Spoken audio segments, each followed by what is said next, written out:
thoughts, opinions, and general overall shades thrown on High at 9 News are those of the individual speakers and not those of High at 9 News, its audience, or its advertisers. The statements made do not constitute medical, legal, or financial advice, and for advice tailored to your specific situation, please consult with a licensed professional.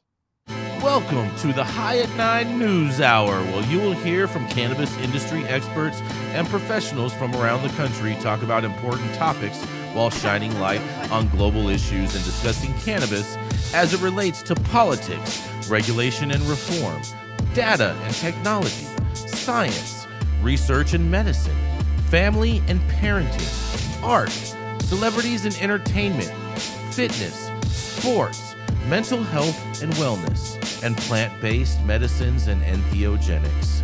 Together, we are building a stronger community, fighting the stigma and creating change. With your hosts, Jason Beck and Rico Lamitte, joined by special industry expert correspondents from around the country, and daily antics brought to you by Cannabis. Coming to you live every Monday through Friday at 9 a.m. Pacific Time and high noon on the East Coast. And thank you all for getting high at 9 with us.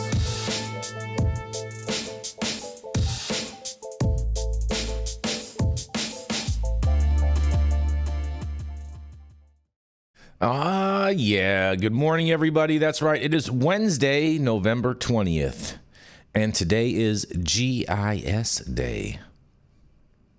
Jizz? Yeah, Jizz. Yeah. Cute, Rico. Geographic Information Systems, actually? Yeah, Geographic Information Systems. That would be correct. I didn't know that we had a day for that. Yeah. They got a strong lobby, apparently. Mm-hmm. Yeah. It's also National Absurdity Day. That was for your comment, Rico. Literally. Yeah, it's also National Peanut Butter Fudge Day, you guys. Yeah, I bet, Rico. I bet. Yeah. It's also National Child's Day and National Education Support Professionals Day, you guys. Yeah, support your teachers, Shout man. out to the parapros. Yeah. Those are parapros. What are they called? Parapros, it's the people that support the teachers in the classroom. I thought they used to be called teachers' aides. Yeah, TAs. Yeah, they're parapros in some schools, so. Paraprofessionals. Is that aren't they just volunteer parents? Why are they called professionals? Like Georgia? No. Parapros are actual, are like hired people who are, because you have to have a certain number of people per children. So they come into schools to help aid. It's usually for lower grades. Interesting. They're filing. Maybe there might be something you guys call them in the South. And maybe, but it's not the parents. Oh boy. Anyways, thank you all for joining us and getting high at 9 with us. It's also high noon on the East Coast, and please remember to like, share, and subscribe to us on all social media platforms.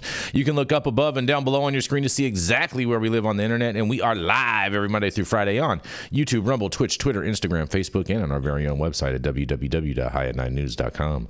So welcome to everyone joining us from any one of those platforms, and that's right, kicking it off today. That's right, we have the dope dad himself, Mr. Rico Lamitte, the man who's rocking his favorite color, orange, today. That's right, it is the dope dad himself, Rico Lamitte. Thanks, Jason, but orange is definitely not my favorite color. Anyway. I thought orange is the new black. No, black has always been black. Okay. And it'll continue to be black. Mm-hmm. Oh, okay. It is. and ironically, black is my favorite color. Mm-hmm. So that being said, a popular baking influencer with a massive following has been going viral beyond social media this week, stirring up controversy for partaking in a less conventional baking method using an old family recipe with an interesting special ingredient: her dead father's ashes. On a positive note, all the fuss is not all about a mainstream influencer smoking. It is about what they're smoking. Her name is Rosanna Pansino, and she's a YouTuber known best for her 14.6 million followers for posting traditional baking content.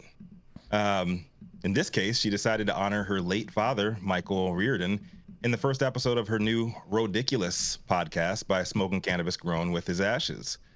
The episode, titled Smoking My Dead Dad, clickbait, it's a great title, explored themes of grief and family while fulfilling her father's unusual dying wish. Pansino's father, who appeared in her videos as Papa Pizza, passed away in 2019 after battling leukemia. Described as a rebellious Willie Nelson type, he requested his ashes be used to grow a cannabis plant. Pansino fulfilled this wish alongside her family, including her mother and sister, who toasted his memory with whiskey that he brewed also. The podcast featured grief expert David Kessler and included reflections on the lasting impact of loss. She teamed up with a influencer within the cannabis community, Ninja, popular grower, who actually helped her from scratch there. It's a pretty cool video if you guys get a chance to check it out. Pansino recalled her father's life lessons and their shared bond, likening the cannabis ritual to a cigar that they once shared on her 18th birthday. She dedicated the emotional episode to her father and hinted that future episodes would be less dramatic. When I saw the headline, the first thing that came to mind for me was the old urban legend about the Outlaws claiming that they smoked Tupac's ashes after the GOAT MC died back in the 90s. Group member Edie Amin confirmed on DJ Vlad's channel more recently that the story was indeed true. I, for one, think that there would be no better way for my loved ones to honor my memory than roll at least some of my cremated ashes up and smoke them. And I love the fact that Pansino chose to lace the soil of the plant grown from scratch rather than sprinkling the ashes directly on the joints. Because I know that some of the headlines covering this story were misleading and insinuate that she did that.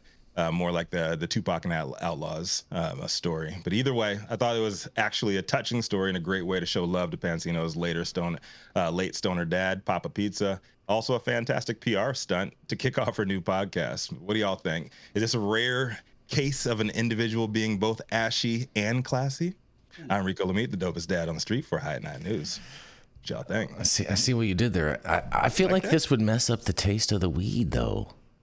No, why would Jason? It would just be in the soil. Jason, using potash is something that people do all the time to enrich soil, right? So, like, if you're sprinkling it in the weed, like, Rico, I'm not rolling you up and smoking you. Sorry, I love you very much, but you're just going to have to observe from the sky or wherever you are. You just sprinkle my ashes over the ocean, man. Putting it in the soil is fine. I don't know. Yeah, it's high in potassium. That's where the word potassium comes from potash. Ooh. Look at that. I know that little etymology. Look at that, Omar. Find out some of us actually grew weed. And that is the proper way to do it. You know, my mentor, Tony Serra, his directive when he passes away is to be planted in the field of cannabis so that the buds that emerge from him will have been fed by him and he'll enter the cycle of nature, and he wants everybody to smoke them. That's a proper way to honor somebody, not like by rolling up their ashes in a joint and smoking some ashes. That's silly. Right. Kind of nasty. Yeah, that's what I was. That's what I was envisioning. Is a scenario like that. But Omar, that's interesting because I know both of my parents have been asked to be cremated. One of them wants me to sprinkle their ashes into the ocean, and the other one wants me to use their ashes as fertilizer and plant a tree with their ashes. Love it. Plant a redwood tree that will live forever. Yeah, that's a good idea. Maybe we'll. It's a great idea. Yeah, I'm not mad at that. I'm a fan. I don't think it was as controversial as people are making it out to be. So no, yeah, I think it was like the misleading headlines everywhere that she smokes her dad's ashes, like it's like she actually did sprinkle it on. That's what I was envisioning. Outlaws said that they did just that with Tupac's ashes. They actually did smoke. But how did they do that with Tupac's ashes when Tupac is still alive? I think you answered your own question, Jason. This reminds me of how high Method Man and Redman smoke their homies' ashes, and he tells them the answers to the entrance exam when they get into Harvard. I wonder if she's had any supernatural encounters with her father since smoking his ashes. Yeah, and it was crazy to hear that was actual true story too. You know, how high? Well, that's wild. Nick Bradley Nick Bradley in the chat, he was mentioning how glass blowers have also oftentimes used people's ashes and put those in different pipes or bongs and whatnot to commemorate different individuals. They made pendants out of his grandma, is what he was saying, and gave them out to the family members, which is cool because his stepdad is like he's a big scientific glassblower, like very, very highly skilled glassblower. So that's cool. That is pretty cool. Pretty cool. What do you guys thinking about? What do you guys think about a very popular, ultra popular mainstream influencer going hard on the cannabis content here? I think that's fantastic because it just more normalizes it. This is great. We have another ally, maybe someone we can have on the show someday. I think it's cool. I don't think that it means that we're going to receive any less censorship. I just think it's somebody else, once again, coming from the outside who's going to not receive the censorship that we as the actual industry receive. That's a great point too, Jenny Beth. Game we choose to play. Yeah, like, the FBI had to loosen their anti-cannabis rules because they were not able to hire enough qualified agents. And same with other intelligence agencies like the CIA. And so I think actions like this do normalize it to the extent that everybody who's creative and independent is going to be pro-cannabis. And they're just going to, because they need creative and independent people. They're always in need. I think creativity is the most scarce commodity in the universe. I think if people are upset about this, it's because they have a cultural reaction. We're still a bit touchy in our society about what to do with death and, the ashes and remains and things like that. But if you talk about it and think about it, it's like my grandfather wanted to be, his ashes next to a tree, so we did that. Nobody cared about that. But what's the difference between that and putting them next to a cannabis plant? Nothing. It's just, it's marijuana. So what? We need to have the discussion and more normalize this, because really, who gives a shit what you do with your ashes? Okay, it's all cultural, what people get upset about. I think the world is running out of anti-cannabis people, which is a good thing. So hopefully. Yeah, and very well, quite possibly be. I mean, every day we get closer and closer and closer, but I don't think we're going to see that in our lifetime, Rico. Just saying. Well, on that, we're going to roll into a commercial and we're going to be right back.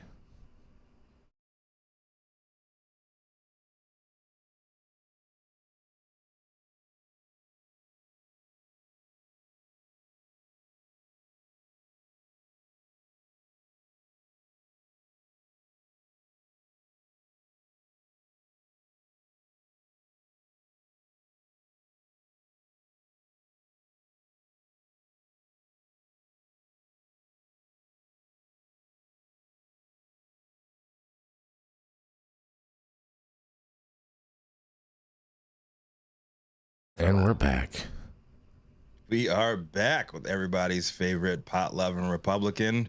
He is the High at 9 News head honcho. He's known for smoking the best weed in the world. And whether he's in Detroit, Mar-a-Lago, on the East Coast, or over in London, you better believe he's talking shit and not respecting the data. Coming to the stage. Stop it. It's none other than Jason Beck. I bring the data, Rico. I bring the data, and not just to the Star Trek conventions, you guys. Hey, I like it. Jason, see what I did there? You a closet trekker? A little Trekkie over there? No, just I just thought it fit. Nerdy as he is, I like that. Just thought it fit in. But let me tell you something. I think maybe this is some good news, maybe it's some bad news. I can't wait to hear what you guys have to say about this, because the DEA should be removed from marijuana rescheduling hearing after illegally conspiring with prohibitionists. A legal filing says, you guys, that's right.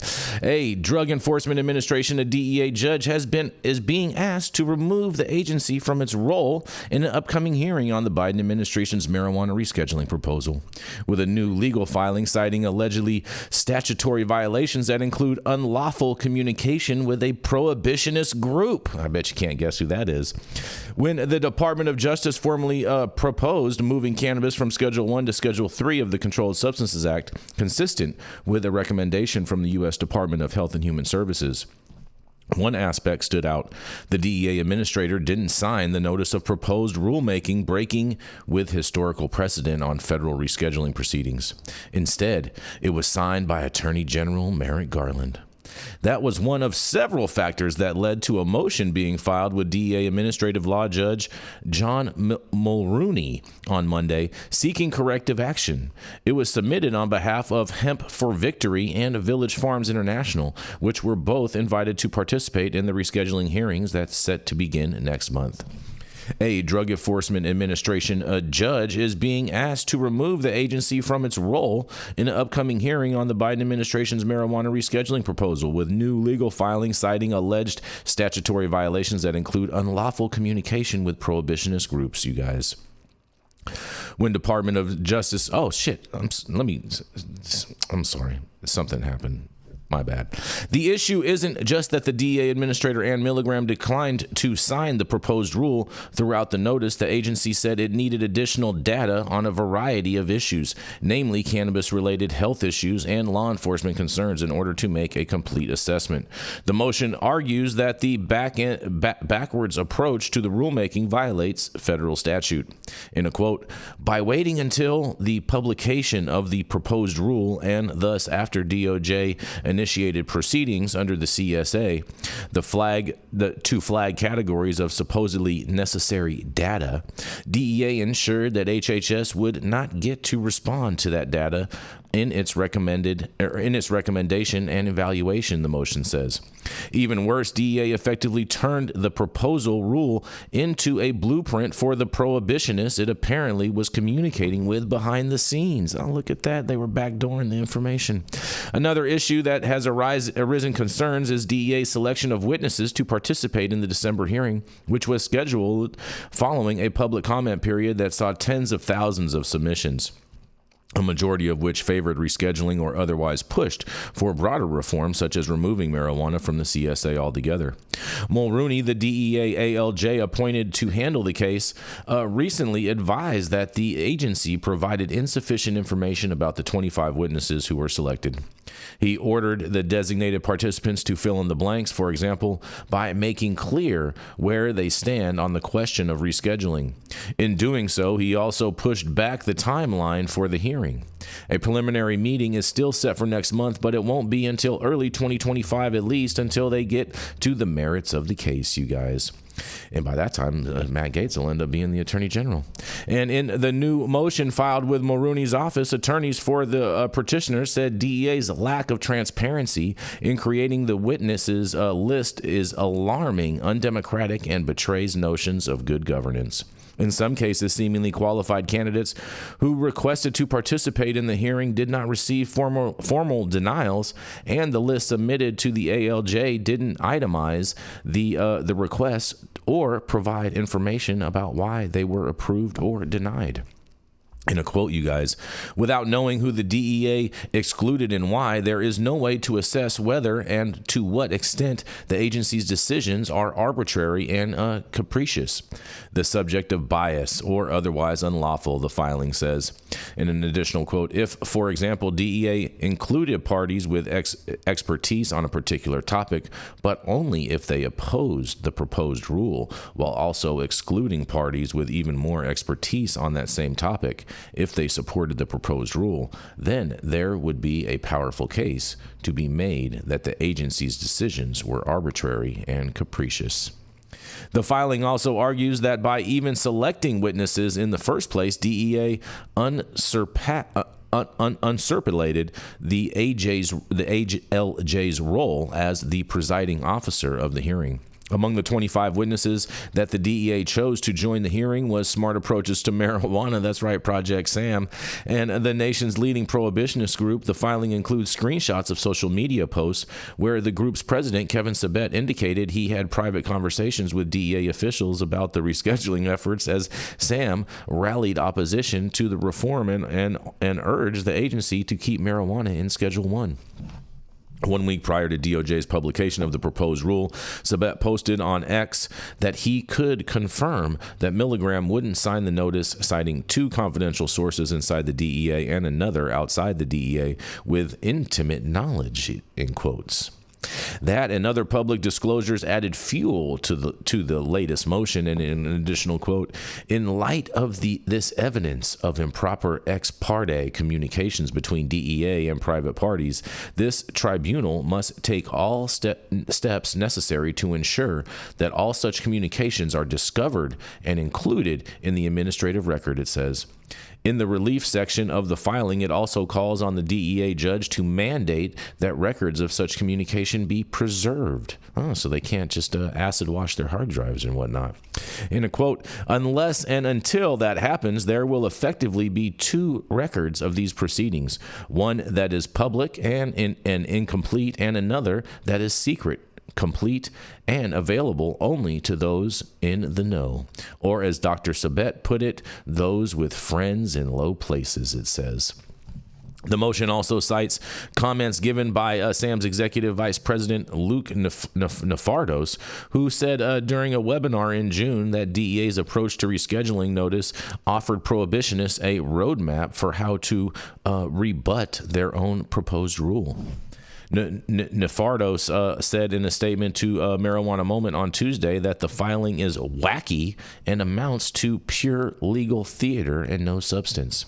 In an additional quote, while it is an entertaining read, we are certain the filing will be rejected, he said. If anything, they have perhaps strengthened the argument for our participation. In any case, the last motion implores the DEA tribunal to, in quotes, use every tool at its disposal to uncover each instance of improper conduct between the DEA and prohibitionists and determine whether those contacts influenced the designated participants list created by the administrator. Requiring disclosure of the ex parte contracts is what the law demands, and because sunlight is the best disinfectant, it will restore confidence in these proceedings, it says. Ultimately, one of the critical requests attorneys for the cannabis companies behind the motion are making is for DEA to lose its status as the proponent of the proposed rule. Because the agency allegedly did not follow statutory rules and improperly selected witnesses, including SAM and other anti-drug groups tied to it. DEA is the opponent and cannot bear the burden of proof in these proceedings, they say. It's unclear whether the DEA ALJ Mulrooney has authority to remove the agency itself as the proponent in the hearing, but the motion advises that the judge should instead have DOJ or alternatively Hemp for Victory serve as the proponent. Shane Pennington, a partner at Porter Wright Morris and Arthur LLP, who authored the new brief, said that, in quotes, it is our belief that the DEA cannot lawfully act as the proponent of this proposed rule and that its actions throughout the administrative process demonstrate that it opposes the proposed transfer of marijuana from Schedule III and therefore it is compromised. Treating the DEA as the proponent of the proposed rule would violate the Administrative Procedures Act and the DEA regulations and render these proceedings as a sham, he said. Lawyers from the Department of Justice, not the Drug Enforcement Administration, must therefore defend this rule. And meanwhile, a marijuana and psychedelics researcher is asking the DLJ, and that's going to keep on going on and on and on. Man, that's pretty much, there's a lot more to this story, and I'm just going to kind of leave it at that because I think that's really the button up of the story, and I can't wait to hear what you guys have to say about this. I'm glad we got some lawyers on today. Man, oh man, oh man. Not surprised at all. Right? Doesn't surprise me at all. Go ahead, Dale. And anybody who's been involved with butting heads of the DEA, and Omar, I want your opinion on this. We can go way back. The DEA are cops. They don't want this to pass, okay? And they have put their thumb on the scale against cannabis from the jump. Mm-hmm. There have been numerous trials where people have had to jump through multiple hoops. And you finally get in front of a real judge, and the only thing you can talk about is, well, I'm going to order the DEA to take the next step. This is part of the problem we have with the administrative state out there. I've also represented cops before, and I know what they do. They'll tell you they're not doing something well. Behind the scenes, they're doing all kinds of shit. Mm-hmm. And I believe in turning on the lights and exposing them. I hope they pull their pants down. I have no problem with the DEA contributing and bringing forth factual evidence, but You know, when you invite the junkyard dog to the table for policy, you're going to get bit. And I hope they pull their pants down and expose them. These son of a bitches have been doing this for decades. They need to stand to the side. I don't support going to Schedule 3. But they're fighting anybody coming forward and proving that there's a current accepted medical use after Sue Sisley proved it. Okay? It's like that should have been the end of it at that point. But they're pissing and moaning about everything here. And, you know, I don't know what's going to happen next. But I want them to be under the spotlight here and explain yourself. Why are you having ex parte communications with this son of a bitch, Sabet? Right. Okay? If you're supposed to be neutral in this, then you're a fact finder. It's like having a judge who's got one of in the pocket of one of the parties. No, it needs to stop. Right. Yeah. No, ask I think the this was Fulton a County. Go ahead. I was just going to say, ask the Fulton County District Attorney how that worked out, having undisclosed ex parte communications worked out in that young thug trial. It did not work out very well for the prosecution. No, it did not. That is very, very true. The young thug. It shouldn't. Yeah. What were you going to say, Omar? Shouldn't work out. Oh, I think this was a very bold move by Shane Pennington, and congrats to him for doing it. I don't think it's going to succeed ultimately. The DEA is not going to be taken off, but it's really going to make them sweat bullets and have to backpedal and justify themselves. And they will not be allowed to get away with further ex parte communications. And so I'm glad he put him in the hot seat and called them out on it before the hearing itself. We all know that the hearing's going to be a sham, and that there's, you know, really it would result in descheduling, not rescheduling, if they were to take an honest, hard look at the science and be data driven. And so it's all being politically driven. You know, I think the DEA doesn't like anything that takes away from their power. I think there was a famous saying that, you know, it's almost impossible to convince somebody that they're wrong when their job depends on it. And the DEA, even though they're so busy focusing on fentanyl and opioids and have really ignored cannabis crimes, they still don't want that taken away. They still want to maintain their bailiwick and have jurisdiction over cannabis so they can keep ignoring it as long as they feel like it. And it's really created this untenable situation that breeds contempt for the law because people are not following federal cannabis law. And in order to have people not be contemptuous of the law, we gotta have the laws catch up to the people. You know, people don't follow laws. Laws follow people. And our federal cannabis laws need to catch up with the people so that the people will start respecting the law more. I believe in the rule of law, and cannabis prohibition is corrosive to the rule of law. But in the end, I don't think the DEA is going to get kicked off. But my hat off is to Shane Pennington. Good job, bold move. Way to call him out. You know, are you guys familiar? Big ups to him for victory, and Village Farms International for taking up this fight for the rest of us. Number one, you guys are. I love the reappropriation of the name Hemp for Victory. You guys familiar with like the propaganda film from back in the day? World War II. Absolutely. Yeah, it's pretty awesome the way they did that. And I thought it was very peculiar that they're headquartered in Texas, too, of all places. Well, I mean, hemp is a big thing in Texas. Yeah, hemp's a big thing. Gotta be the And ATX. TX, not the ATX, the TX. So, I saw what you tried to do there, right there.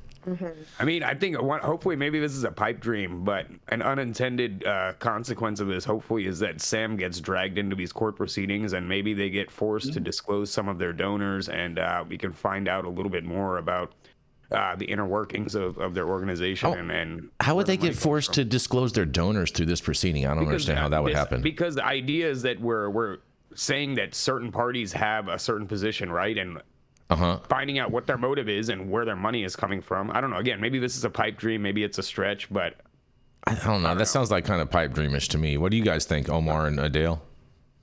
I don't think an ALJ is going to do that.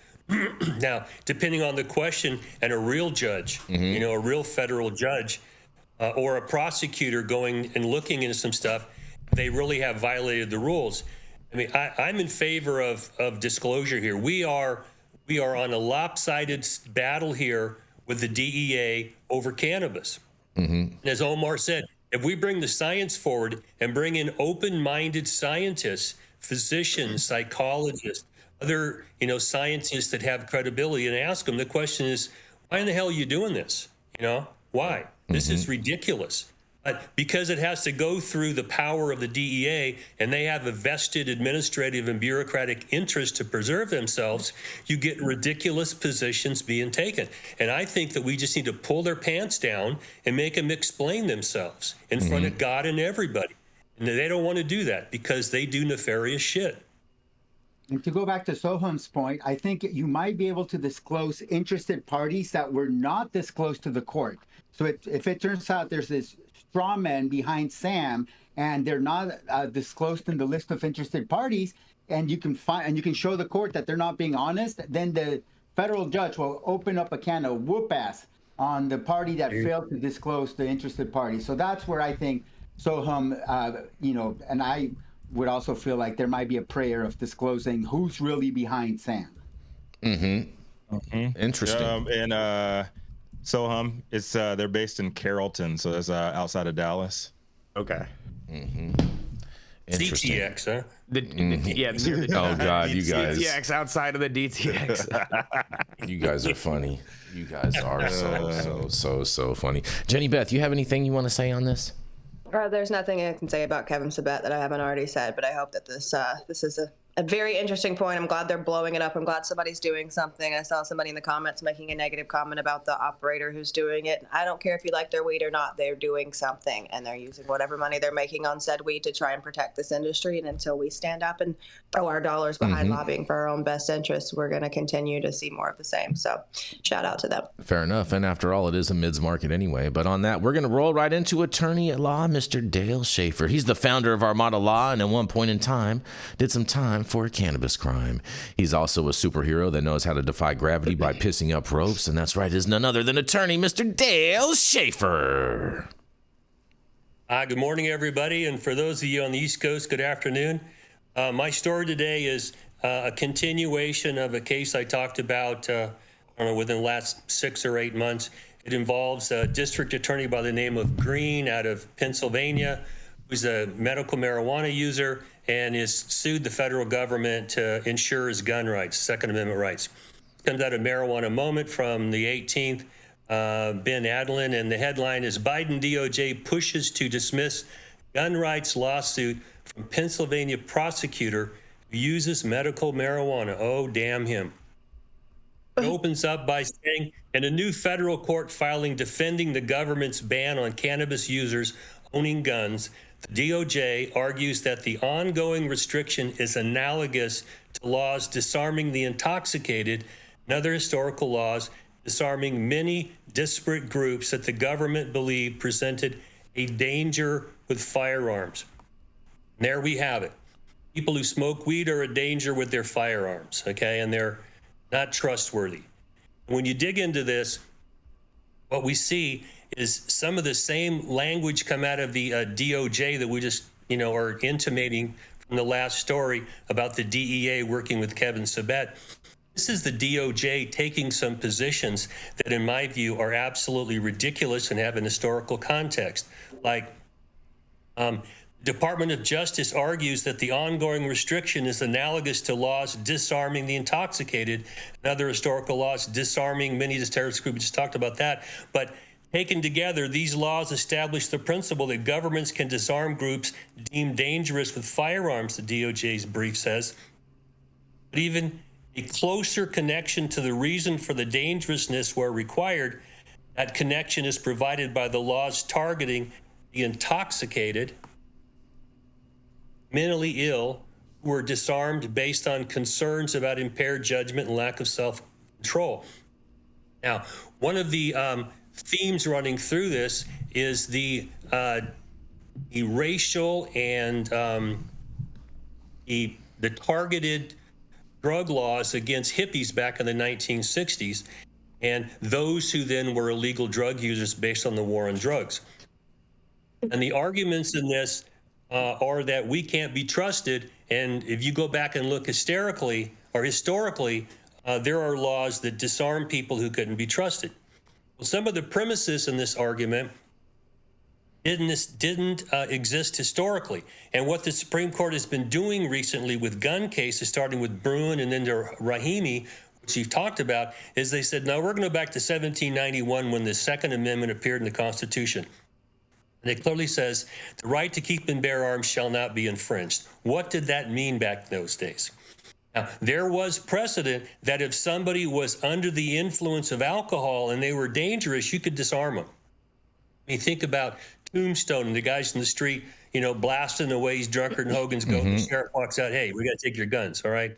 Okay, that happened, all right? But it was only temporary.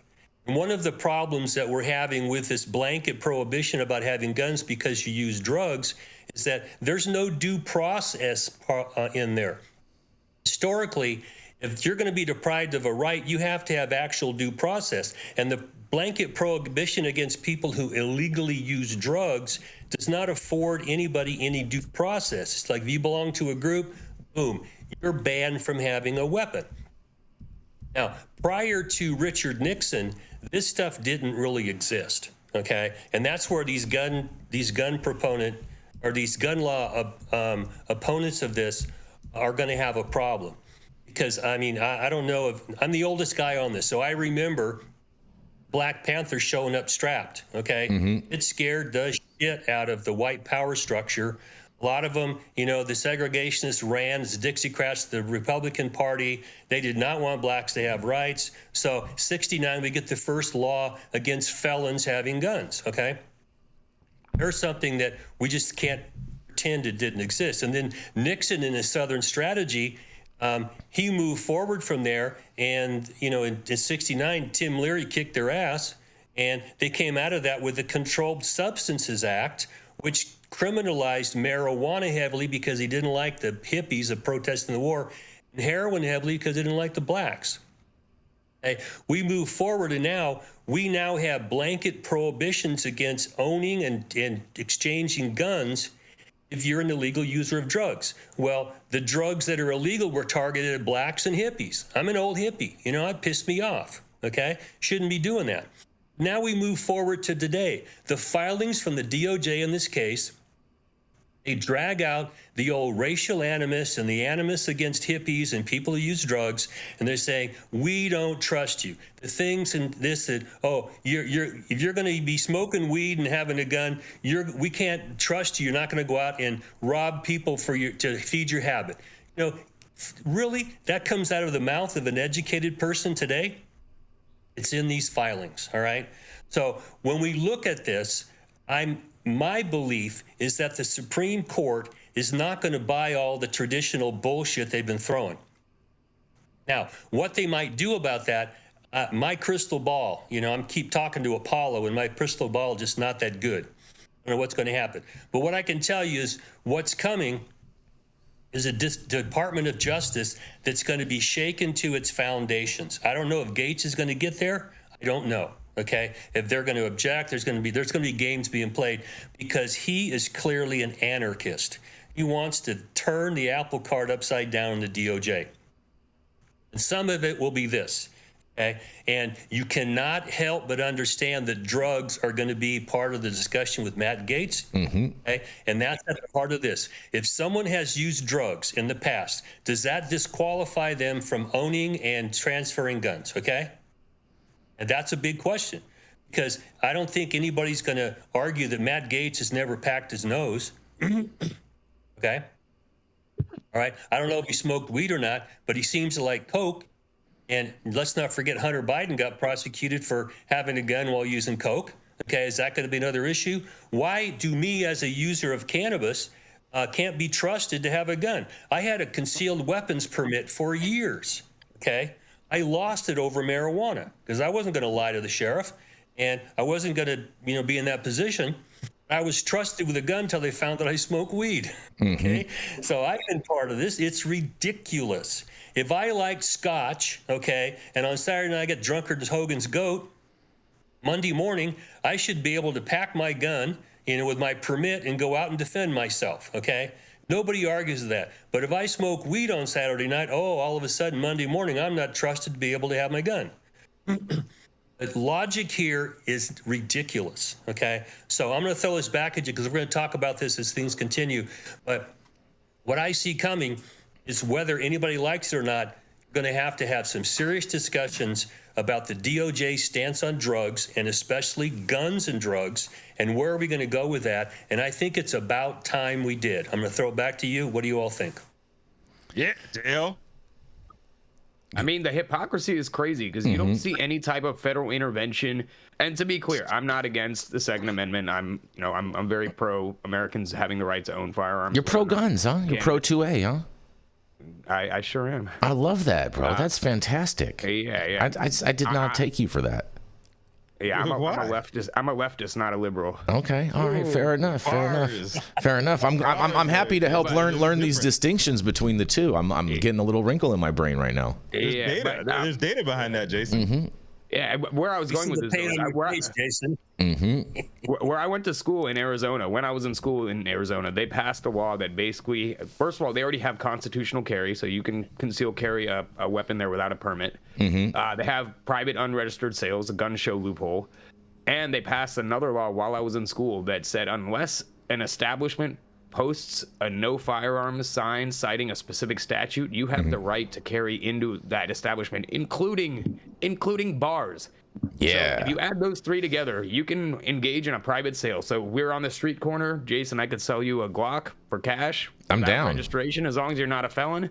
You can shoulder holster that motherfucker, put a jacket on, and walk into a bar, which is crazy. I think it's great. So my point is, I'm fine with the first two parts of that. I definitely don't think that people should be carrying firearms in bars. I think that's fucking asinine. But my point being, there's no federal intervention in states that allow things like that, and that's a huge point of hypocrisy. If the problem is that people who are intoxicated should not be handling firearms, then that should be the case across the board, and there should be. And again, I'm not. I think that's a fair. I think that's a fair argument. Of the federal government intervening in states. I am. I like the idea of states' rights, but I'm just saying this is a huge point of hypocrisy here. Well, yes, and it is actually illegal to possess a gun of any type while you are intoxicated, no matter what substance you are intoxicated on. So like whether it be Hunter Biden riding around with hookers hitting the crack pipe, waving guns around on the 101, or it be whatever. It is definitely. What if you're high off of love? That was the best visual right there. What if you're punch drunk love? You know what I'm saying? Like you just like. In my visual of that, Jenny Beth, he had the top down. I love when you interrupt my valid points for things like that. I'm gonna shoot my shot. You know what I'm saying? Literally. But I mean, Jenny Beth, to your point, I've taken shots with people in bars in Arizona while they were open carrying on their hip, which is crazy. Yeah. I don't think that's that crazy. Possession of that firearm became illegal, right? Because there's two attorneys on this panel. I'm sure they could tell you better than I can. No, I don't think there's a law that says possessing a firearm while intoxicated is a crime in and of itself, especially if you're intoxicated by alcohol. It's if you commit a crime, right? I think it's unlawful discharge. I got personally charged with it. That's the only way I know. Shout out to Colorado, open carry ass Colorado charged me with it. In Colorado, should have called Omar Figueroa. You didn't lose your gun rights, though, did you? You didn't lose your gun rights, though, did you, Jenny Beth? No, because the DA dropped that charge. Okay, but see, what Omar and I understand is that there's a due process element of that. To make a blanket prohibition without a step along there to say, hey, were you really a danger? Okay, blanket prohibition, I think, is unconstitutional. That would be an argument. And, one of the things that we as attorneys look at is if you're going to file suit against the federal government and say what you're doing is unconstitutional, okay, and it involves a fundamental right, the government's got to pass strict scrutiny. Whatever they do has got to be necessary to achieve a critical government interest. They can't even come close to that test here, okay? Because they're arguing, the statute's constitutional. Well, maybe as written, but as it's being applied, it's not constitutional. They don't want to have that discussion. They want to say, well, we said it's like your dad. I said you can't do it. God damn it, don't do it. I'm going to spank your ass. Well, they ain't my parent, okay? We have an absolute right to keep and bear arms, whether people like it or not. If the government's going to take that away from you, they should have to jump through all the goddamn hoops. We shouldn't have to. We should have to say it's unconstitutional as it's being applied to us. And the court, I think this Supreme Court will say, you're absolutely right. You have to stop it. And that's going to be their punch bowl. let's do a thought experiment that there's a type of bar where you can have weapons, you can get intoxicated, and you can use those weapons, and they actually exist. It's not a thought experiment. It's an axe throwing bar. People are shit-faced, and throwing an axe, that's a dangerous weapon. That's potentially a deadly weapon. Yeah, hatchet throwing. Circumstances. So I don't think society is having an honest discussion when they're trying to ban everybody who smokes cannabis in their off hours from possessing firearms when they're not intoxicated, while at the same time allowing for axe throwing bars where people get fucked up and throw axes. And, you know, I don't know what the stats are on horrific injuries at axe bars, but they stay open. Insurance companies give them insurance. You know, it seems like society has found a way to balance the risks and allow this type of activity to continue forward. And I think it should be the same with, you know, firearms. A good idea that needs to be discussed more often is if you're going to be carrying a firearm, maybe you should be required to have insurance. Like, you have a right to have a car, but you also got to carry insurance because a car can cause so much death and destruction. Why shouldn't firearm owners who are in public have to have insurance? So Omar, would that be considered a POW plan for your insurance? What's POW? For POW? POW? I love it. I think that's a good marketing technique. But it makes sense. You know, if people are going to be carrying guns in public, have insurance, just like with cars. And shout out to the Cole Memo with a big old super chat who says, Hunter Biden, say what you will, he's fun to party with. I'm sure they were saying that yesterday at Disneyland. Oh, man. If you like crack.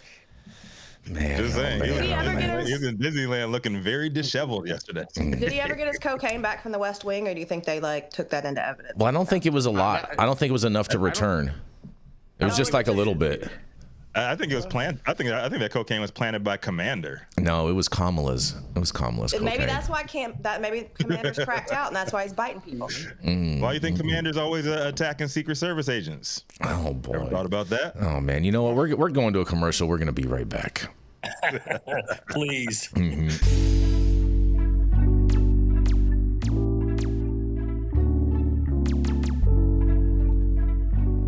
Are you all ready for America's new #1 D9 gummy line? That's right, we are bringing to you Parody Gummy. These vegan gummies are manufactured in a safe harbor facility, so you know they're gonna be clean and safe, and they're not gonna give you any of the runaround. Coming in, we have 3 amazing flavors for you. We have the Raspberry Riots.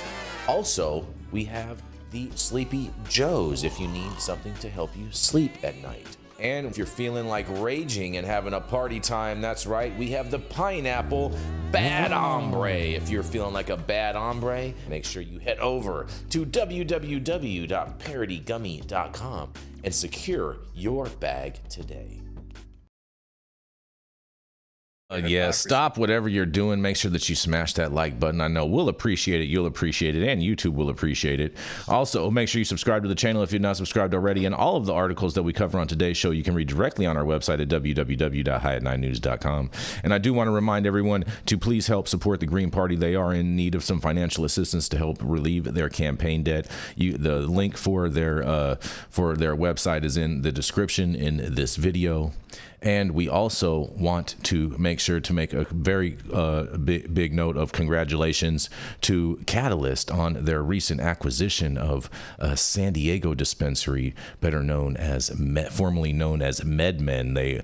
It is all red, and they're going to paint it all blue. And so congratulations to them. And I do want to send a sincere from the bottom of my heart and all of our hearts to Catalyst. In the last few months, we have been over at the Catalyst facility producing the show and everything, and without their help and support, we would not have been able to bring you this show every day. So we do want to give them a big thank you and much love. Their website is in the description of all of our videos. You can find all their locations throughout California, and pretty soon they're going to have one in San Diego for you too. Are we going to play this other video, Adam? Oh, in relation to all the conversations that we had yesterday, this happened yesterday on The View, and I just have to show you guys this before we move on. Adam's getting ready to cue this up. You guys are gonna love this. Oh man, if you ever want to know what it tastes like, here you go. Watch Sonny's face. Watch her lick her teeth. Rico's gonna lick his too. Mm-hmm. On screen. What about gay? Sonny, you have a legal note. I do have a legal note. Thank you, Whoopi. Matt Gaetz has long denied all allegations, calling the claims, quote, invented. Is this a story? And saying in a statement to ABC News that this false smear following a 3-year criminal investigation should be viewed with great skepticism. She looks like she's about to that cry. DOJ investigation was closed with no charges being brought. We'll be right back. And we'll be right back after this commercial break. It's a little misleading of a headline, too. Are you a business that's suffering from the hyperinflation that is plaguing America today? We have the solution for you. That's right, Patriot Business Financing. Head on over to www.patriotbfc.com and apply for a loan up to $2 million. Any state, any industry, even the cannabis industry, the CBD industry, as well as the industrial hemp fiber industry. Secure up to $2 million today, and make sure that when you apply, you tell Paul you said hi from High at 9. Oh yeah, y'all. We are back, and before we get started here, I got to give another shout out. Yes. Cole Memo with another Wagyu beef supporting super chat saying that I ate raspberry riots and woke up in the rotunda. Oh, yes. And you can get yours at www.parodygummy.com. Big shout out to the Cole Memo there. All right, so up next, we have the mouth from the South here to break us down with a little triggering words of encouragement, probably. She is the juice behind Justice Serves 501c3, and she's also known for getting Jason Beck a little triggered over here, which is really nice to see coming from another elephant there. Boy. And coming to the stage, none other than everybody's favorite, Jenny Beth Dills. Yay. I keep on forgetting you don't have no applause. Hold on. Sorry. We should have some applause by Thursday or Friday, you guys. I'll have soft applause. Yeah, I ordered a new thing so I can have some sound for you guys. I don't like leaving people hanging. You know what I'm saying? There you Yay, me. Okay, so I have some good-ish news out of the social equity movement. It's not good for those who this didn't work out for, but I think this is some states finally gonna maybe get it going the right direction, because 2/3 of Minnesota social equity cannabis license applicants have been denied for failing to meet documentation requirements for engaging in improper practices, according to the Office of Cannabis Management. Officials say the first license lottery is now expected to take place the week of December 2nd. Of the 1,817 applicants, only about 640 will advance to the lottery for one of the 280 pre-approval licenses. Many of those denied failed to meet qualifying standards, neglected to provide key documentation, or ran afoul of regulations designed to protect the integrity of the process. Interim Director Charlene Briner emphasized that the readiness to navigate this highly regulated industry begins with submitting a successful application. It does. State officials flagged predatory behavior among some applicants, including attempts to flood the system with multiple submissions or hide true investors behind deceptive business structures. Some bad actors used identical business plans, unregistered domain names, and fake contact information. Briner said, "We saw people trying to game the system to improve their chances, but we are committed to ensuring the applicants in the lottery meet the letter and spirit of the law." There have also been reports of out-of-state investors recruiting individuals to act as front applicants in exchange for financial payoffs. Briner noted this not only violates Minnesota law, but also undermines the program's goal of empowering communities harmed by past cannabis policies. Enforcement actions are being explored against these violators, including potential disqualifications from future licensing. For the roughly 640 applicants moving forward, the odds of winning a license just improved significantly, but Briner cautioned that final approval is not guaranteed until additional vetting is complete. Letters of acceptance or denial are expected within 2 weeks, with the lottery following shortly thereafter. Minnesota's cannabis program prioritizes social equity, aiming to provide opportunities for groups and neighborhoods disproportionately affected by cannabis criminalization. Pre-approval licenses are designed to give successful applicants a head start in preparing for the legal market, which is expected to open this spring. For cultivators and other growers, this means getting seeds in the ground sooner to ensure supply meets demand when sales begin. Rejected applicants have 7 days to request a review of their records, but state law does not allow appeals or hearings for those denied entry to the lottery. Ryder called this moment an inflection point as the state moves closer to launching a highly regulated and equitable cannabis market. So shout out to Minnesota. This is the first large mass-scale denial before the lottery goes through, before licenses are awarded to these pariahs and these people who are calling and dialing for dollars and saying, hey, do you want to be my applicant? You live in this zip code. Do you know that you can have a social equity license? And I just love to see it. Honestly, it violates Minnesota law. I'd love to see some of these guys be prosecuted finally, because it's ridiculous and it's disgusting when you look and see how many predatory investors there are, some of these groups are minority-run groups as well. Like, it's easy to say, hey, I expected this white guy in the suit to try and take advantage of me, but it's really confusing when you see people of color coming in and claiming community and claiming generational wealth and claiming, we're together, blah, blah, blah, blah, blah.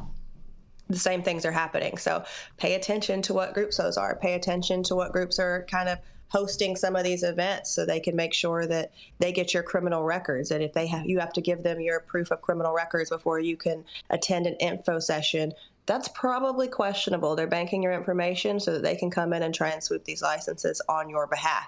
So I love this. I'm actually really proud of Minnesota. Good job of actually regulating the regulations that you set forth. So I'll throw it back to you guys. I'm sure I'll have more to throw in there, but I love to see it. Big ups to Tim Walz doing the right thing. I mean, is this Tim Walz? I think this is just their attorney general's office that's doing this, right? No, it has nothing to do with Tim Walz. It's the Office of Cannabis Management. Rico, don't start that shit, because this is an important story that we actually need to dig into. Yeah, Rico. I cover lots of important stories we need to dig into that you don't even read. So I'm gonna grab my jab. It's your job to read them, Rico. I'm gonna add a little levity to it. Moving right forward. That wasn't levity. That was distraction. Full disclosure. I mean, full disclosure is necessary. I've represented a number of social equity applicants, and the vultures hanging around who have these back alley agreements, who try to stay off the radar. I've negotiated deals for someone to be paid upwards of $500,000 to allow them to be used to get these licenses. And others where the disclosure is only required to a certain point, and beyond that, that's where the money and control is. And these people have lost their ass because the government didn't know who was actually behind this. So I encourage full disclosure. And if you're not supposed to be involved in these projects by law, you should not be allowed to be involved in them. And there's more than a couple of people in this state who don't like me very much because I pulled their pants down as using straw men to try and run these businesses when they're not supposed to. So for me, if you qualify for social equity, you should be the one that benefits. You and your progeny should be the one that benefits from this project, not wait till everybody else gets paid double, 2, 3x on their investment and all this other shit before you see a nickel. That's just wrong, and it should be stopped. I totally agree. Dale, can I come work for you? Because that's kind of what I spent most of my day doing, is fixing social equity contracts. Licensing them up. What little hair I have left, I pull out. Because I want to smack people sometimes, but you really can't. You've got to go through the system, and they hide from the system, and the system isn't looking for them very well. I'm sure it's very frustrating. I can see them. I'm sure they're not looking for them at all. I'm sure Jenny Beth would catch an assault charge for you, Dale. I will. I'll take the charge, and then Omar can defend me. But I've had very direct conversations with the DCR, throwing them documents saying, hey, this guy was sanctioned by the SEC. He's not supposed to be selling shit. He's not supposed to be doing shit. This is the control person. Why are you talking to an email address that simply signed corporate services? What the fuck? Who is corporate services, and how are they able to speak on our record? This is supposed to be private information. So you've also breached my information. Like, you've done so many things to egregiously cover your ass because you know what you did, and you don't give a shit. Sorry, Omar, I saw you trying to get in there. I'll shut up. Go ahead, Omar. I agree with what you're saying. I'm glad Minnesota is doing fraud checks to look for like these bogus lottery applicants. And I think it's something that's been exploited in other jurisdictions. And I'm glad that Minnesota is hip to it and screening for it and should aggressively disqualify anybody who's involved in submitting multiple applications. It's simply not fair. And it's something that ought to be disqualifying. You know, taking spots away from social equity applicants who suffered to have that designation is the lowest kind of low. If you're going to be stealing money from people, go steal it from wealthy investors, not social equity applicants. And, you know, don't steal it all. But if you're going to be stealing, be Robin Hood. Yeah. You know, and I would like to add to that, like, big shout out to Minnesota for getting ahead of the curve and being maybe the first in the nation to actually learn from other markets as they put their shit together, getting ahead of those Jensens, those damn Jensens. Oh boy, I see what you did there. That is pretty good. You have anything to say on this, Soham?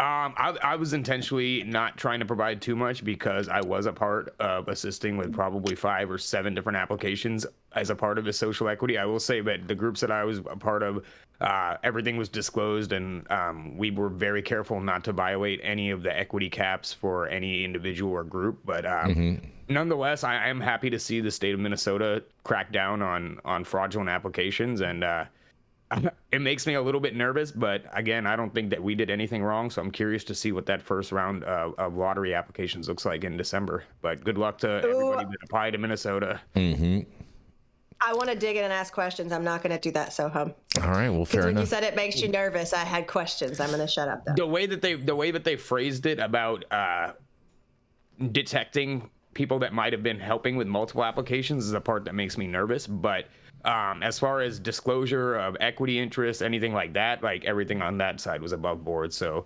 I guess I'm just nervous about how they analyze the applications to try and find overlap and see if other people might have gotten caught in that weren't actually violating the law. But again, as a matter of principle, I'm very happy to see the state of Minnesota cracking down on people taking advantage of social equity applicants. Fair enough. And on that, we're going to roll into our next commercial, and we're going to be right back. Let's go.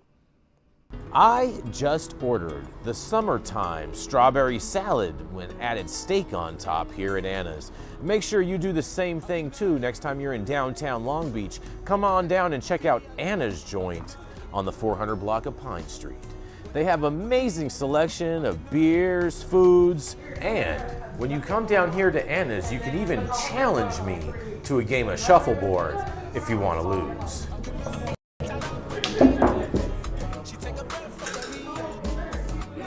That. So, next time you're in downtown Long Beach on Pine Avenue, make sure you stop by Anna's Joint on the 400 block. Not only do they have Anna's Joint, this restaurant and bar, but they also have the amazing deli next door, and then next door to that they have a very exotic flower shop. You may want to stop by and say hi.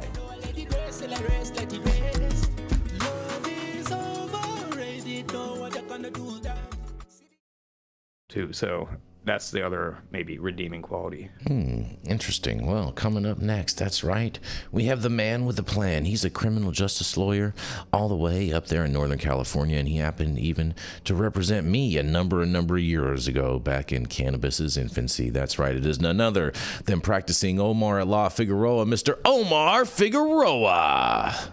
Oh, thank you, Jason. And to clarify, I'm also a civil litigator.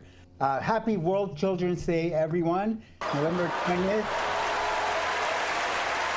That's right, November 20th is when the United Nations adopted the Declaration of the Rights of the Child in 1959 and the Convention on the Rights of the Child in 1989. My story is from the Sacramento Bee by Annika Marilis. The headline is, Cannabis Lounge Pilot Program Advances in Sacramento City Council. What's next? City Council members voted to advance cannabis lounges in Sacramento, capital of California, setting the stage for a new test case for the region's industry.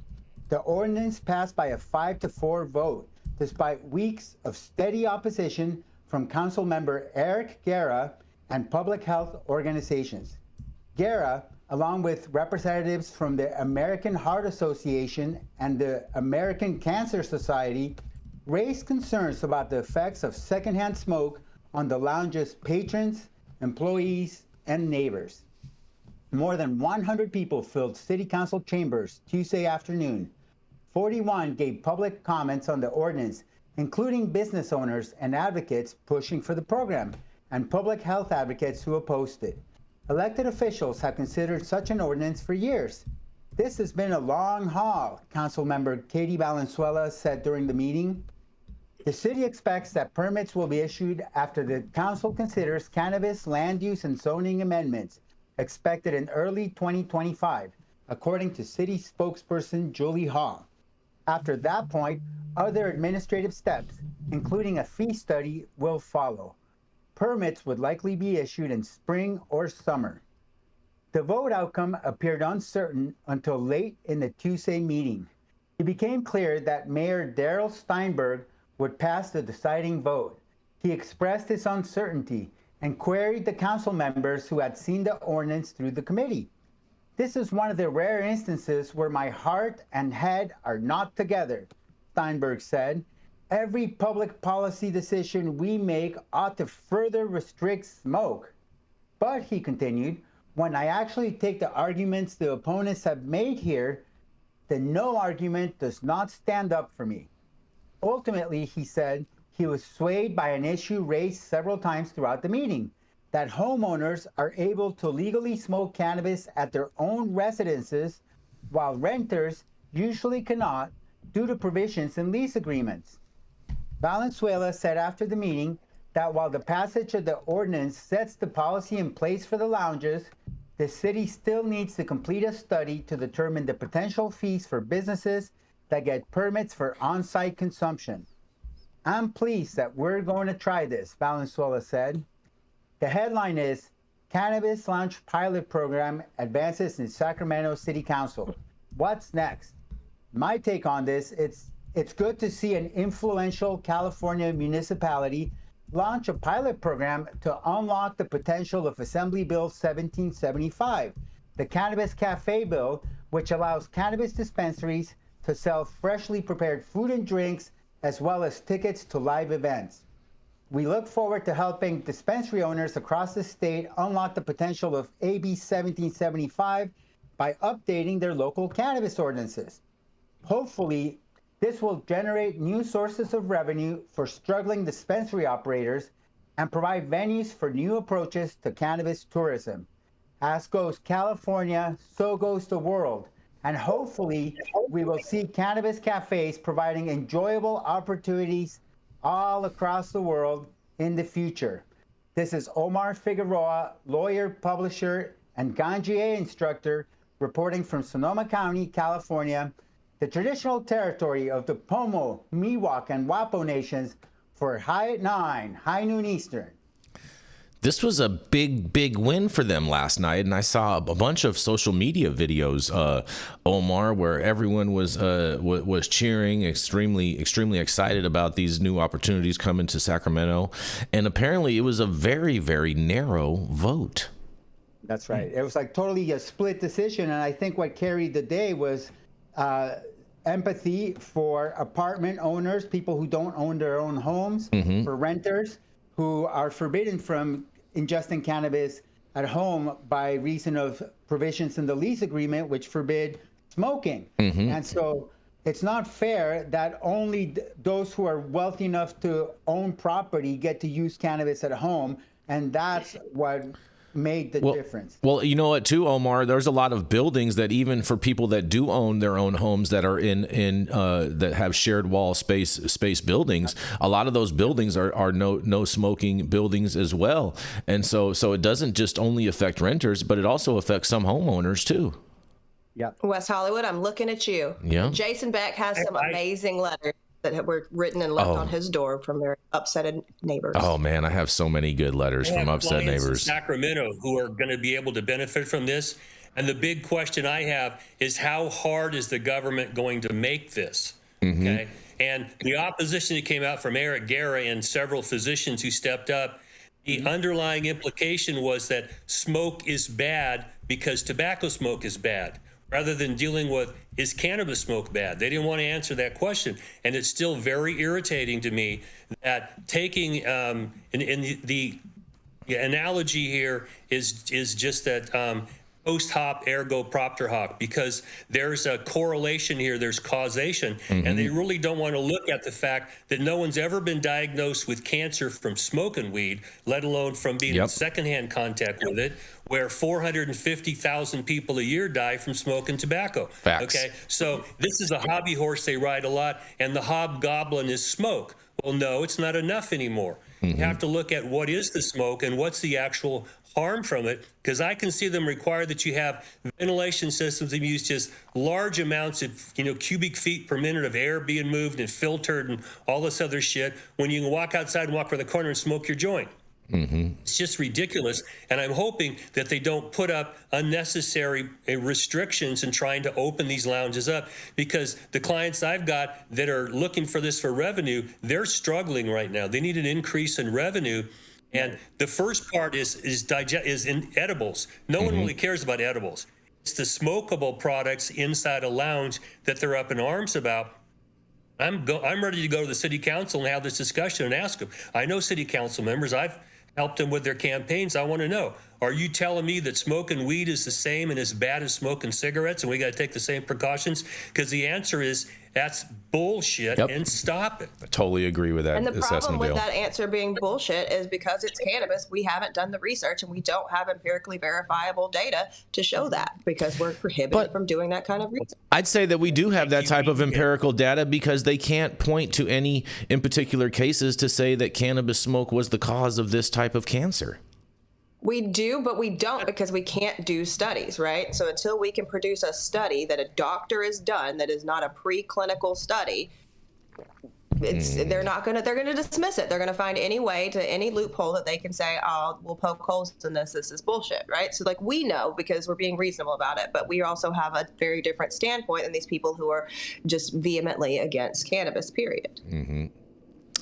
Fair enough. Yeah, what's the phrase? There's a distinction between outdoor and indoor use. And, we are in California after all. It's possible to have outdoor lounges, and they don't need the same strict air filtration requirements as indoor locations do. And so I think what we're going to end up seeing, because it's more economical and it's more doable, is to have covered areas that are basically, covered outdoor areas where people can ingest cannabis. It's kind of like what you see when you go to places like Budapest, where they have all these, ruin bars, and they have huge covers that cover several buildings, and then they set up a bar complex in between the open space, but it's all covered. And so when it rains, it doesn't really affect it. And then in Budapest, it rains hard. In California, it doesn't rain close to as hard as it does in Eastern Europe. So I think it's really doable to have outdoor lounges almost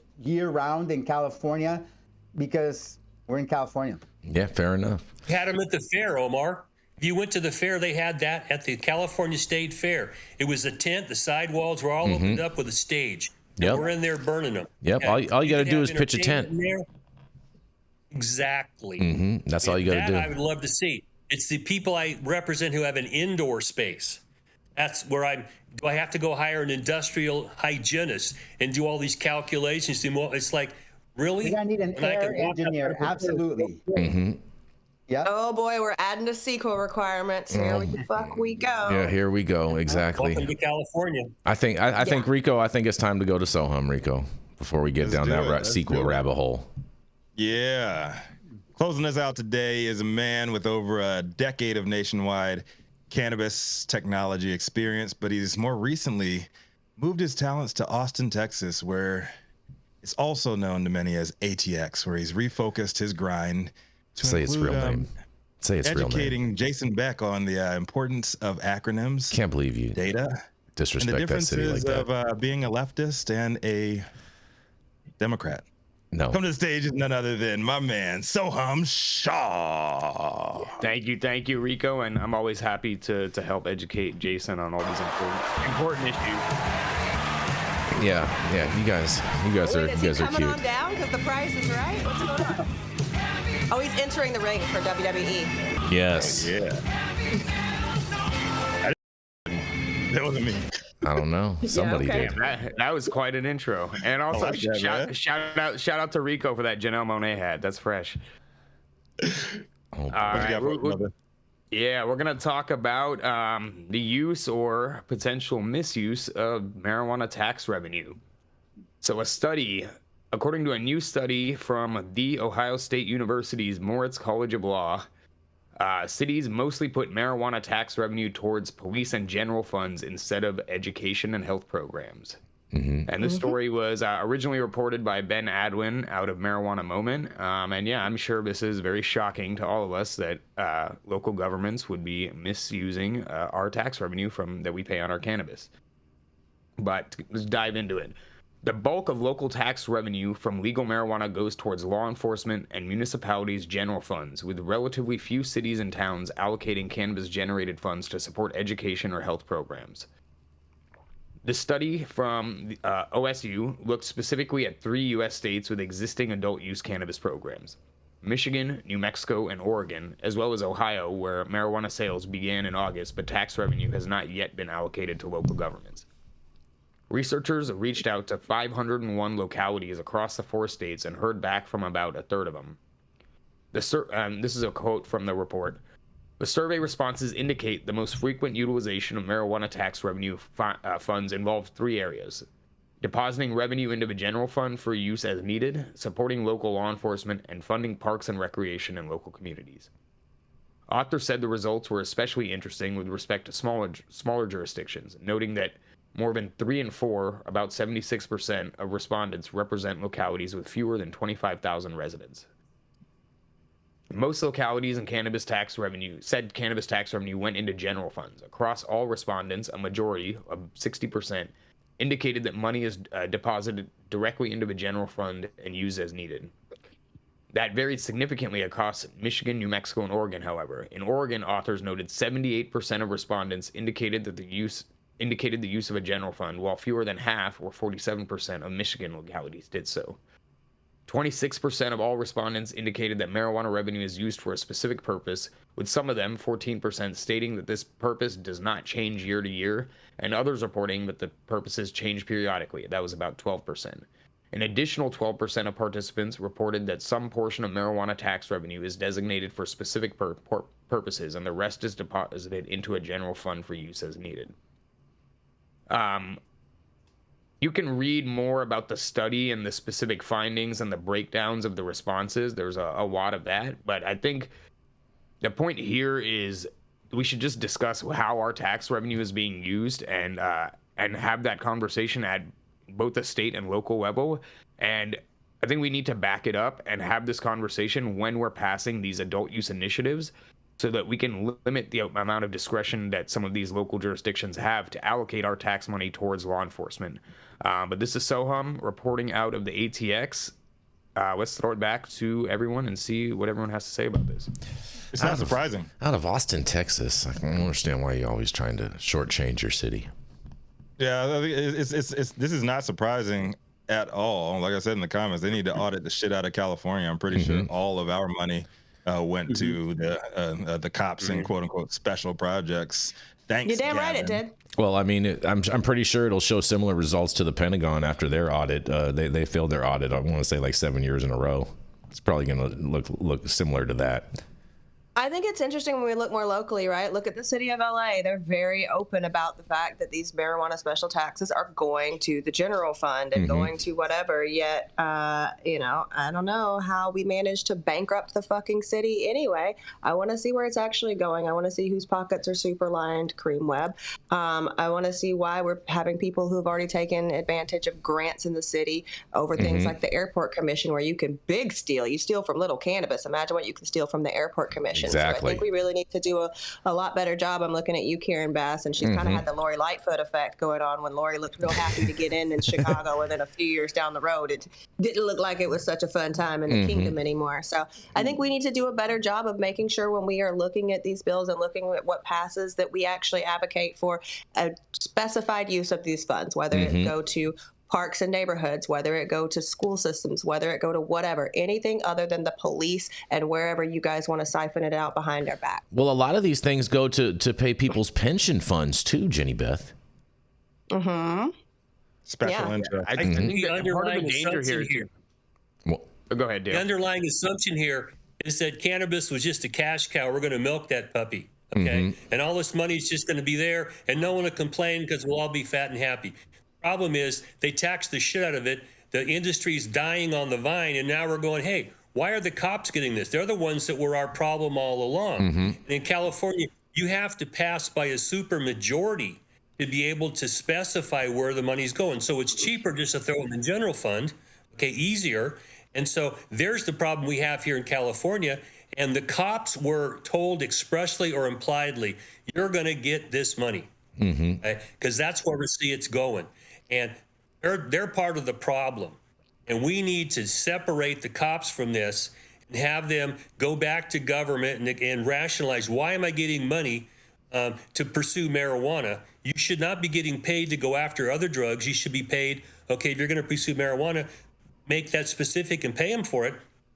Otherwise, don't just hand it to cops, because they will waste money. Worse than the Pentagon. They'll waste money. And I'd like accountability here. I don't mind paying taxes, some reasonable ones, but they're killing the industry. They're stacking taxes. Every place has taxes. The goddamn excise tax. They got rid of the cultivation tax, thank God, but the industry is still circling the drain. No, like cops are like padding their fat retirements, and they're not actually enforcing the cannabis laws on the books. And that's why we have such a powerful trap industry, not only in California, but across the United States, because the cops are sleeping on the job. They basically have decided that they're no longer going to enforce the criminal penalties against cannabis unless it's right in front of them, and their supervisor is demanding that they do something, because most of the time they'd rather be grabbing donuts or doing something else. And so really there's two ways to deal with it. I think maybe the cops can get some of that money, but they have to spend it on sexual assault, sexual offense backlog. What about all the rape test kits that are not being tested? Why are they not doing their job? If they're going to be getting money, it should be earmarked for specific backlog purposes so that sexual abusers don't get off scot-free in the United States. And number two, maybe that money is better allocated for other purposes than giving it to the police, who already have plenty. Exactly. Why do schools have to hold bake sales and the police never have to hold a bake sale? Why does the military never have to hold a bake sale? This is ridiculous. We should really be devoting, if we really care about the children, let's put some of that money towards the children. And I don't mean cops in schools. I mean giving it to children so they can have an enriching, rewarding life. I think California needs it. I think another big part of the problem is on the front end of this shit. You guys remember back in like 2016, 2015, everybody was like, "Oh yeah, we just let them legalize. We can tax the shit out of it, and everybody wins." Well, guess what? They taxed the shit out of it, and now there's no industry left. Everybody and nobody's making money off of this shit. I think California needs it creates a deeper problem too, because think about the same issue with the DEA dragging their feet on rescheduling. The problem is now they've had their hand in the cookie jar for so long. They've been getting money for so long. They're very hard pressed to give that up. And we're going to see the same problem with people trying to reallocate these tax funds out of the general budget that's going to law enforcement, because now they've already had a little taste, and they're not going to want to give that up. So I think I don't know what the real solution is here, but they're going to. I'll tell you what the solution is. California needs a Doge agency. Oh my God! Defund the DEA and reallocate those funds into helping these efforts and replenishing the money that's been stolen from the legal operators. I would say a reallocation of funds. Oh, you sound a little leftist there, Jason. No, I've always stood on that one, that there need to be funds that need to be reappropriated to specific areas. He's all about co-ops, redistribution. Pause. That sounded an awful lot like redistribution of wealth. That was definitely not what that sounded like at all. You guys are hearing things. Maybe I'm gonna get you guys some Q-tips for the holidays, because you guys obviously need some. For the holidays. Yeah, lefty back in the house. Jason found out that leftists can own guns, and he's convinced he's about to convert. Well, no. I finally found a leftist that is pro 2A. That's what I'm. There's a lot of us. There's a lot of us. There is not a lot of you. Stop it. Stop the cap. The size of our dicks are derived from how many guns we own. Stop the cap. Stop the cap. Well, I found a way to get Rico to zip his lips. I just name names, and he gets a little uncomfortable. What are you talking about? Oh, when I started naming those names and running down the list of people in LA, you were like, "Oh, shut the fuck." What are you talking about? Oh, it's Rico. You know what we're talking about, Rico. No. Go ahead. That was the airport commission. Name names. Name names. You talking about Karen Bass? I'm not a fan of Karen Bass. Never have been. Karen Kareem and Lori Lightfoot, and you were like, I'm stopping. He did that when you were Rico, talking about the airport commission. Lori Lightfoot. Rico is from Chicago. Ex-mayor of Chicago. Rico is from Chicago. In all fairness. I know. Yeah, I'm a big fan of zoot suits too. Don't mean I. Oh boy. That's good. Doesn't make me a fan of Lori Leftfoot. Come on now. Putting words in the brother's mouth. Come on. All right, but she's good at that. Be over here catching straight bullets, but it's okay. Thank you all for joining us for another episode of High at 9 News. Catch us live weekdays 9 a.m. Pacific, high noon on the East Coast. Big shout out to our super fans showing love, getting their comments posted live on the big screen. And we did have a couple coming straight out of Cole Chicago. Memo. Coming straight out of Chicago as a byproduct of the late great mayor Lori Lightfoot. Cole Memo coming through and single-handedly supplying those ducats. Rico, that'll get Jason back some Wagyu beef cold cuts. Rico, don't you think she should change her name to Left Foot instead of Lightfoot? Yeah, she can get on the left foot. So anyways, Chicago going through some shit right now. I'll keep my mouth shut over there. Now. Big love to the rest of our fantastic live audience and online supporters catching us across all media platforms, tuning in each day to the headlines of chaos, also known as the developing cannabis industry, to our vetted correspondent team tuning in from all over, bringing us much needed variety of perspective and your respected opinions to the table, also from the ATX. Our production team, Cloud Media Partners, all the sponsors keeping the lights on, Millie and Adam behind the scenes, keeping our AV struggles to a minimum. Thank you guys so very much as well. And as always, Cannabis Sativa L, the reason why we show up to read these stories every day. Thank you too, baby girl. It has been Hump Day, rebranded to Hemp Day. Hemp Day. November 20. Is it 20? Yeah, November 11/20, bro. Yeah, the show's over. You've all been blessed with the top industry headlines. That was enough for you to put in your pipe and smoke at least until tomorrow. My name is Rico Lamitte, the dopest dad on the street for a High at 9 News, America's #1 daily cannabis news show. And today we're going to pop things out to Uncle Dale, Mr. Pissing Up a Rope himself. What you got for us, Uncle Dale? I want to remind everyone what Ben Franklin said when our government got started. We have a republic if we can keep it. That's right. I'm hoping that all the politicians going forward read the Constitution, strengthen their backbones, get some testicles, and do the right thing. No matter what goes forward here, we have a workable government if we can work with it. Democracy is the least worst form of government. Yeah, y'all should be happy Kamala Harris did not win, because we would have had a twerkable government. Oh God.